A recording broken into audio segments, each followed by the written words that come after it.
میں دیکھتا ہوں ہمارے وطن میں اضطراب ہے، بے چینی ہے، اس طرح کا ماحول بنایا گیا ہے کہ لوگ ایک دوسرے کے حق میں سخت ہو گئے ہیں، مزاجوں میں تلخیاں ہیں، لڑتے جھگڑتے ناراض ہوتے لوگ، بگڑتے کوستے ڈانٹتے شکوے کرتے لوگ۔ شکوہ جو ہوتا ہے نا، یہ بندے کو بے چین کر دیتا ہے، شکر بندے کو سکون میں مبتلا کرتا ہے۔ شکوے آزمائشیں اپنے دلوں میں وسعت لائیں، ایک دوسرے کو اصلاح کی طرف لائیں، ایک دوسرے کو پیغام دیں، ایک دوسرے کی تربیت کریں، تھوڑا سا حوصلہ، تھوڑا سا صبر، تھوڑی سی گنجائش اپنی طبیعتوں میں پیدا کریں۔ اپنے بچوں پر سب سے زیادہ نگرانی یہ کریں کہ ان کا اخلاقی معیار کیا ہے۔ اگر میں اور آپ خدا نہ خواستہ بچوں کو صرف یہ تربیت دیں گے نا کہ وہ پیسہ پیسہ پیسہ پیسہ، شادیاں بھی پیسے دیکھ کے کریں گے، تو یاد رکھنا پھر ایک دن وہ یہ بھی کہیں گے کہ ابا کاش تو کو ڈھابے کا کام کرتا تو آج ہمارے پاس بھی پیسے ہوتے۔ پھر باپ سے بھی پیسوں کا ہی مطالبہ ہوگا، پھر لوگ ماں باپ بھی پیسوں کے لیے چھوڑ کے چلے جاتے ہیں۔ پھر جب آپ نے تربیت جس چیز کی تھی تو نتیجہ بھی تو وہی برآمد ہوگا۔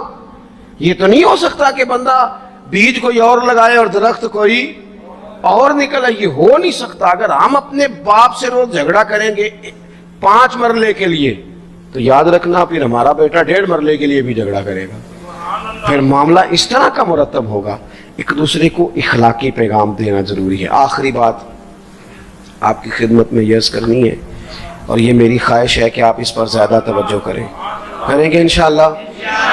آپ سارے ویڈیو بنائیں، مجھے کوئی اعتراض نہیں، پر مہربانی کریں دیکھیں تو میری طرف نہ۔ جب آپ لائیو چلاتے ہیں تو پھر اسی کو دیکھتے ہیں، وہ پھر کہتا ہے کہ یہ کومنٹس آ گیا تو دوسرا آ گیا۔ اللہ کرے میری بات آپ کے دل میں اتر جائے۔ آپ تھوڑی سی توجہ کریں، میں کیا عرض کرنا چاہتا ہوں، غور کریں میرے بھائی۔ ملک میں نا مہنگائی تیزی سے عروج پکڑ گئی ہے، اور مہنگائی جب ہوتی ہے نا تو امیروں نے تو مال بیچنا ہوتا ہے تو ان کا دگنا ہو گیا تو وہ تو اور امیر ہو گئے، تو غریبوں کے لیے مشکلات بڑھ گئی ہیں۔ جو طبقات بیچارے تنخواہ دار تھے، کمزور تھے، میری طرف دیکھیں جناب، وہ اور کمزور ہو گئے۔ ہمیں زیادہ تو نہیں لیکن اتنا ضرور کرنا چاہیے۔ یہ قرآن پر دے دیں جی، مجھے دے دیں، تشریف رکھیں آپ۔ عزیز بھائی تھوڑا سا نا، زیادہ نہیں، 3 لوگ مل کے ایک غریب آدمی کا خیال تو رکھ ہی سکتے ہیں نا۔ لیکن غریبوں سے بھی عرض کروں گا، سہارا بندوں کو نہیں بنایا کرتے، سہارا رب رسول کو بنایا کرتے۔ کسی سے تھوڑی سی مدد لینا تو ٹھیک ہے، چلو آگے جانے کے لیے تھوڑا سا سہارا لے لیں کہ اب مشکل ہے تو یہ کراس نہیں ہو رہا رستہ، تھوڑا سا سہارا تو لے لیں۔ لیکن جو لوگ مستقل سہاروں پہ آ جاتے ہیں ان کا تو پھر اپنی طاقت ہی ساری ختم ہو جاتی۔ گردن کو جھکا دیتا ہے خیرات کا پتھر، جہاں میں مانگنے والوں کے سر کبھی اونچے نہیں ہوتے۔ تھوڑی سی ہم نے ایک دوسرے کی مدد کرنی ہے۔ جو لوگ زیادہ مالدار ہیں ان سے میری گزارش ہے کہ تھوڑے سے خرچے کم کر لیں، اپنے ہاتھوں سے تقسیم کریں۔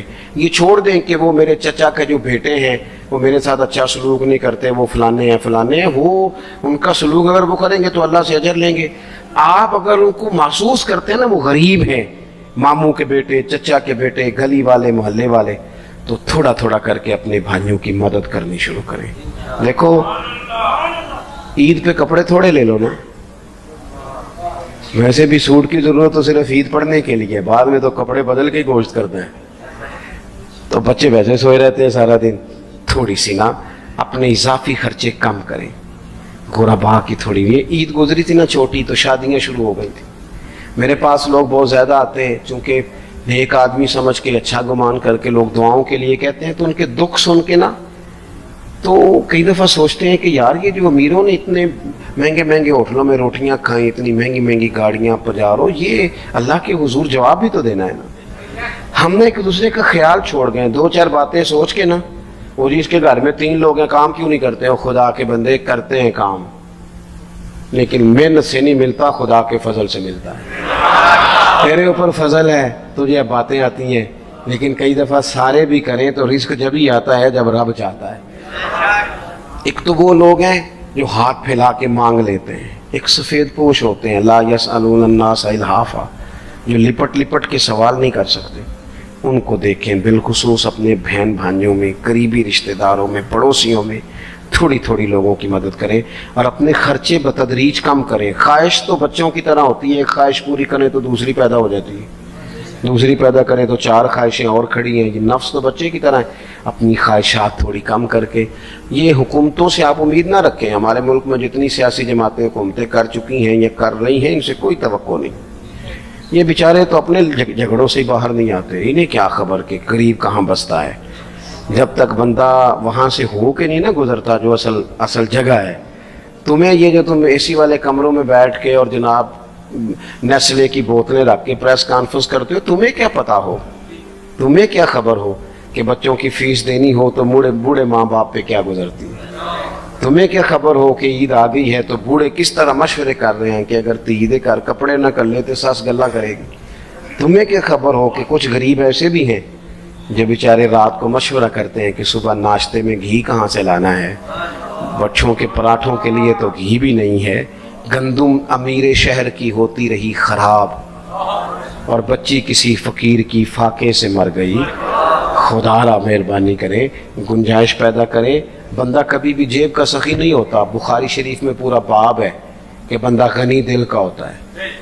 اپنے دل کا غنا اپنے اندر لائیں، جب آپ کا دل سخی ہو جائے گا ساری چیزیں ٹھیک ہو جائیں گی۔ اللہ تعالیٰ مجھے اور آپ کو توفیق عمل عطا فرمائے۔ پروگرام آگے چلے گا جی۔ اللہم صلی علی سیدنا و مولانا محمد معدن الجود والکرم وآلہ وبارک وسلم۔